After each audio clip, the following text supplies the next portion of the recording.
I'll bet that you want to be successful. In fact, I will also wager that you have spent a lot of times asking yourself the question, how can I be successful? What is success? How can I achieve the dreams that I have within myself? And I just want to begin this talk by congratulating you, because if those are questions you've asked, if those are thoughts that you have gone through your mind, I want you to know that you have probably within you a restlessness and a potential that says to me that you have not yet achieved your maximum success. You have not yet probably arrived to your greatest potential. If when the alarm clock goes off in the morning and you ain't happy about it, you ain't doing what you want to do. If your job makes you sick to go to, if you're unhappy with waking up to go to where you gotta go, it's because you ain't living in your gift. What burns in your heart is important for you to pay attention to, because it never goes away. That's why people wake up in a rut. See, you hate waking up because you waking up and you don't know the reason. You waking up and you don't have no design in mind. Once you live in your purpose, when you discover your gift, you can't wait to wake up. Please understand, pay very close attention to the thing that makes you happy. All of you are gifted at something. The problem is, you keep wanting your gift to be what somebody else's gift is. Identify your own gift, because you already have it.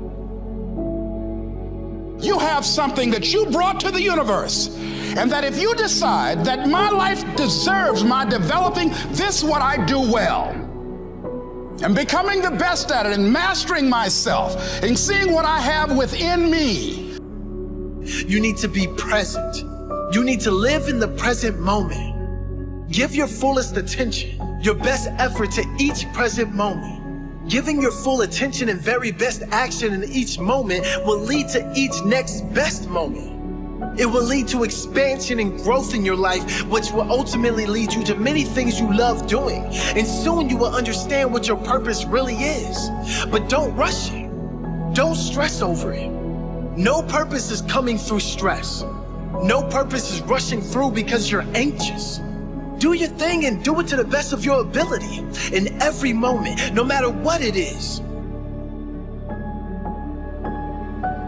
I just want to know if you're willing to bust your ass to change your life. And if you are, you're going to get an interview. And I'm not going to ask for your resume. I don't care about your resume. Your resume tells me where you've been. It doesn't tell me the price you're willing to pay to become somebody new.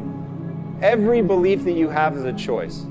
I choose to believe that human potential is nearly limitless, and this was the belief that changed my life, because once I realized, so it's not about who you are today, it's about who you want to become and the price you're willing to pay to get there.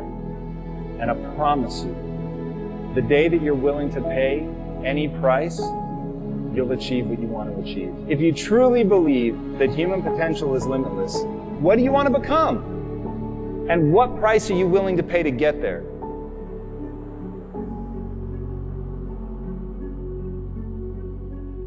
Somebody talks about good health and you're stirred. Right, you need to get a book on nutrition. Get the book before the idea passes and before the emotion gets cold. Go for the book. Start the library. Start the process. Fall on the floor. Do some push-ups. Action. Got to take action. Otherwise, the wisdom is wasted. Otherwise, the emotion soon passes. Unless you put it into a disciplined activity. Capture it. Disciplines is called how to capture the emotion and how to capture the wisdom and translate it into equity. Disciplines. Now, here's what's important about disciplines. All disciplines affect each other. In fact, here's a good philosophical phrase. Everything affects everything else. Nothing stands alone. Don't be naive in saying, well, this doesn't matter. I'm telling you, everything matters. There are some things that matter more than others, but there isn't anything that doesn't matter.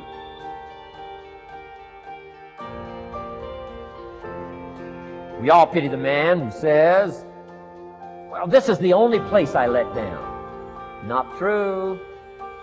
Key to take home. Every letdown affects the rest of your performance. Every letdown affects the rest. This is part of the educational process on personal development. If you don't take the walk around the block, you probably won't do the apple a day. If you don't do the apple a day, you probably won't start building your library. If you don't build your library, you probably won't keep a journal, and you won't take pictures, and then you won't do this, you won't do wise things with your money, won't do wise things with your time, won't do wise things with your possibilities and relationships, and the first thing you know, 6 years of that accumulated, and we say you have messed up. So the whole key to reversing that process now is to start picking up these disciplines. Now here's the positive side. Every new discipline affects the rest of your disciplines. Every new one affects the rest.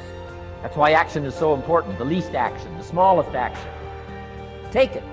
Because when you start accomplishing and the value starts to return from that one action, it'll inspire you to do the next one and the next one and the next one. You start walking around the block, it'll inspire you to get an apple. Get an apple, it'll inspire you to get a book. Get a book, it'll inspire you to get a journal. Get a journal, it'll inspire you to grow, develop some skills. All disciplines affect each other. Every lack affects the rest. Every new affects the rest. The key is to diminish the lack and set up the new. And you've started a whole new life process. Fear is so real. In fact, there are probably things that you're afraid of doing right now in your life, in your relationships, at work. And the fact that you're afraid, that's robbing you of all of the experiences that you want to have in your life. I mean, if you're afraid to fly, that's going to limit your ability to travel and see the world or go visit friends. If you're afraid of public speaking, that's going to really limit your ability to express yourself and share your ideas. If you're afraid of talking to your boss or asking for a raise, that directly impacts how much money you make. Or what if you are dreaming of starting a business, or you've already started a new business, but you're afraid to talk to people and you're afraid to share your business with people? I mean, fear is something that stops us all. Fear is real. You can't control the feelings that are going to rise up in your body when you're on a plane or when you're talking to your boss or when you see somebody that's attractive and you really want to go over and talk to that person.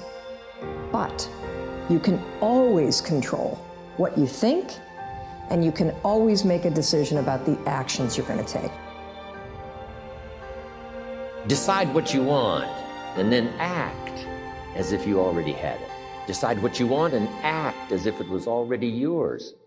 Now, the reason we can act thinking that it's already ours is because not only can we vision the end results, we can also vision the beginning of making it real. So we don't start till it's finished, but it is possible for human beings to finish something before they start. Human beings are the only life on Earth that has this incredible capacity to change the course of your life. No other life form can do that. Every other life form except humans seems to operate simply by instinct and the genetic code. Human beings can alter the course of their life. Someone says, don't you have to do the second 6 years like you did the first 6 years? And jot this down. No, you don't have to live the second 6 years like the first 6. You can use all the information and all the advice and repairing all of your mistakes and adopting a new and refined philosophy so that the next 6 years can be totally different than the last 6. No other life form can do this. See, if you were a tree, you'd be stuck. As a tree, if you used up all the nourishment that was around you and you couldn't change location, see, you would die. But that's not true. Human beings can change location, go north, south, east, west, live here for a while, live somewhere else for a while. So that's a note to make. You can greatly alter the course of your life. Hire on the basis of competence, using objective tests, and let the cards fall where they're going to. And don't be afraid to tell people that that's what you're doing. Watch your HR department carefully and make sure that they're not pushing diversity, inclusivity, and equity initiatives, that they're not requiring people to take implicit association tests that hypothetically reveal their unconscious bias, that they're not doing seminars on systemic racism and prejudice, and then they're not making the assumption that unequal outcomes let's say, in terms of hiring in the STEM fields, or in terms of employment in the STEM fields, which, by the way, are radically overestimated unless you gerrymander what constitutes the definition of a STEM discipline. You have to not participate in any of that. And you have to make it known to your peers, who would be other Silicon Valley founders, I would presume, that you're not doing any of that.